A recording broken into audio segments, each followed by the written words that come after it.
السلام علیکم ورحمۃ اللہ وبرکاتہ۔ صحیح بخاری حدیث نمبر 3372 پر منکرین حدیث نے ایک اعتراض کیا ہے۔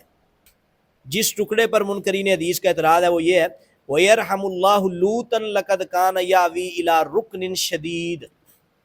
اس ٹکڑے پر منکرین حدیث اعتراض کرتے ہیں۔ وہ کہتے ہیں کہ ابو ہریرہ رضی اللہ تعالیٰ عنہ سے روایت ہے کہ رسول اللہ صلی اللہ علیہ وسلم نے فرمایا، اللہ تعالیٰ لوط علیہ الصلوۃ والسلام کی مغفرت فرمائے، وہ ایک مضبوط رکن کی پناہ چاہتے تھے۔ اب وہ کہتے ہیں کہ رکن کی پناہ جس کا قرآن میں ذکر ہے، سورۃ ہود آیت نمبر جو ہے 80، وہ اللہ تعالیٰ کو چھوڑ کر غیر اللہ سے پناہ لینے کے زمرے میں نہیں آتی، یہ اعتراض ہے۔ لوط علیہ السلام نے اصلاحاً کلمہ تعصب کے طور پر مشرکین سے اظہار بیداری کرتے ہوئے فرمایا کہ جب کوئی بھی موحد ان کا مددگار ساتھی نہ تھا سوائے قلیل کمزور، تو آپ کو یاد ہوگا کہ آپ نے، وہ کہتے ہیں کہ آپ نے ایک اہل حدیث مولوی کی زبان سے سنا بھی ہوگا کہ یہ بات بخاری میں ہی پڑھی ہوگی کہ اس نے اس لیے کہا ہوگا کہ ہمارے نبی صلی اللہ علیہ وسلم ان کے لیے مغفرت کی دعا فرما رہے ہیں، جبکہ شرکیہ جرائم کی مغفرت کی دعا کرنے کی تو اسلام اجازت ہی نہیں دیتا۔ اعتراض سمجھے کیا ہے؟ اعتراض منکرین حدیث کا یہ ہے کہ حضرت لوط علیہ الصلوۃ والسلام کے بارے میں امام کائنات فرما رہے ہیں کہ اللہ تعالیٰ ان کو معاف فرما دے، اور کیونکہ حضرت لوط علیہ الصلوۃ والسلام نے بھی اللہ رب العزت سے ایک مضبوط رکن کی پناہ مانگی تھی، یعنی کہ اس سے مراد خلاصہ یہ ہے، میں آگے بیان کرتا ہوں۔ حضرت لوط علیہ السلام اپنے ساتھی چاہتے تھے، تو تحت الاسباب مدد مانگنا یہ شرک نہیں ہے۔ وہ یہ ثابت کرنا چاہتے ہیں کہ اگر اس روایت کو صحیح مانا جائے تو اہل الحدیث کے مطابق نعوذ باللہ حضرت لوط علیہ السلام نے شرکیہ کام کیا جس کے لیے نبی صلی اللہ علیہ وسلم بخشش کی دعا کر رہے ہیں، اور مشرک کے لیے بخشش کی نعوذ باللہ، یہاں نبی کو یہ منکرین حدیث مشرک بنا رہے ہیں، مشرک کے لیے بخشش کی دعا وہ نہیں ہوتی۔ یہ دیکھو کتنا بڑا اعتراض ایک نبی پہ۔ اور اللہ کے بندوں، پہلی بات یہ ہے کہ یہ روایت بخاری شریف میں 6 مقام پہ آتی ہے۔ 3372 نمبر پر یہ حدیث موجود ہے، اور اسی طرح 3375 نمبر پر، 3387 نمبر پر، اور 4537 نمبر پر، اور 4694 نمبر پر، اور 6992 نمبر پر۔ یہ 6 مقام ہیں کہ جہاں یہ روایت صحیح بخاری میں موجود ہے، یعنی کہ بخاری کے اوپر 6 جگہوں پہ اعتراض بنا، اور امام ترمذی نے بھی اس کو 3116 نمبر پہ بیان کیا۔ مطلب یہ ہے کہ منکرین حدیث کا تو حدیث پہ اعتراض ہے نا، اب جہاں بھی آئے بخاری کے تو اوپر انہوں نے اعتراض کیا، ترمذی پر بھی اعتراض ہوا، اور یہیں پہ بس نہیں، صحیح ابن حبان میں بھی آتی ہے، ابن ماجہ میں بھی آتی ہے 4026 نمبر روایت پر، اور ادب المفرد البخاری میں بھی آتی ہے، تفسیر بغوی میں بھی آتی ہے، تاریخ بغداد میں بھی آتی ہے۔ امام احمد بن حنبل رحمۃ اللہ علیہ بھی اس حدیث کو کئی مرتبہ مسند احمد میں لے کر آئے۔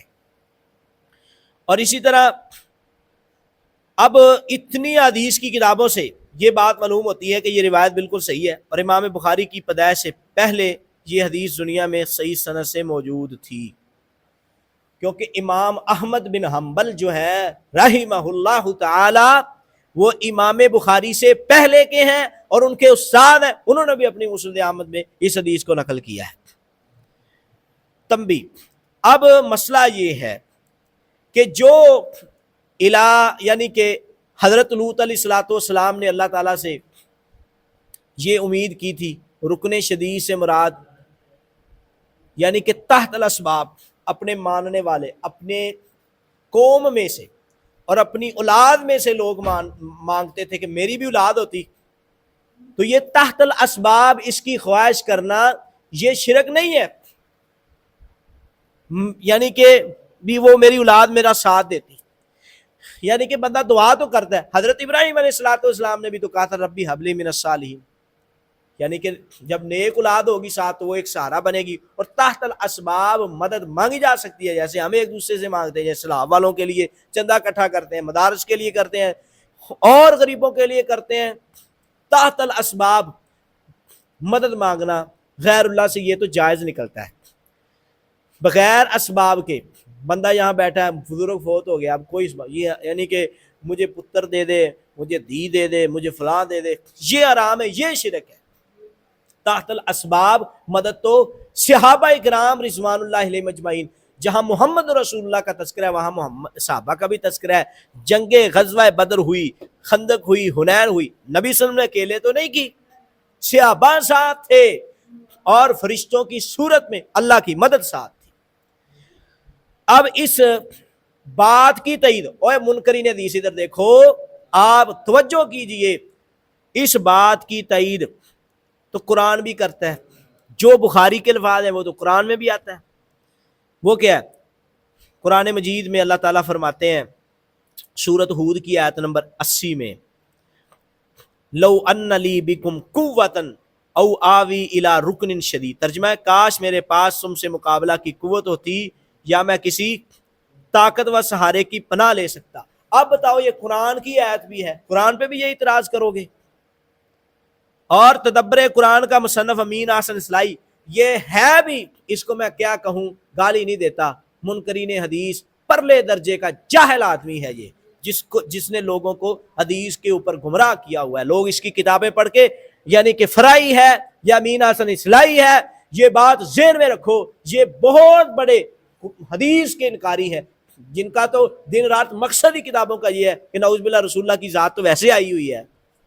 تو انہوں نے بھی العشیرہ خاندان سے یعنی کہ کی ہے رکن شدید, یعنی کہ اپنا خاندان چاہتے تھے. تو مضبوط قبیلوں والے کی حمایت مدد مانگنا شرک نہیں ہے, بلکہ یہ مدد تحت الاسباب ہے. سیدنا عیسیٰ علیہ الصلوۃ والسلام نے بھی تو فرمایا تھا من انصاری اللہ, کون میرا مددگار ہے اللہ کی طرف سے. سورۃ صف کی آیت نمبر 14 میں نبی علیہ الصلوۃ والسلام کے بارے میں بھی اللہ نے قرآن میں کہا ہے محمد رسول اللہ والذین معہ. اور اللہ کے نبی نے بھی کہا تھا نا مسجد نبوی میں, مسجد نبوی کی جگہ چاہیے اور کنواں چاہیے اور صحابہ کھڑے ہوتے تھے. اب کوئی منکرین حدیث اٹھ کے نبی پہ بھی اعتراض کرے گا کہ نعوذ باللہ غیر اللہ سے, اور ہم کہتے ہیں بریلویوں خوش نہ ہونا, ما تحت الاسباب مدد مانگنا جائز ہے. جیسے ایک مرض زندہ ہے اس سے مدد مانگنا, ایک بندہ فوت ہو گیا کوئی سبب بھی نہیں ہے, جیسے اللہ کو ہم غیب میں پکار کے مدد مانگتے ہیں, یہ شرک ہے. یہ صرف اللہ کی ذات کے ساتھ لائق ہے, کسی اور کے لائق نہیں.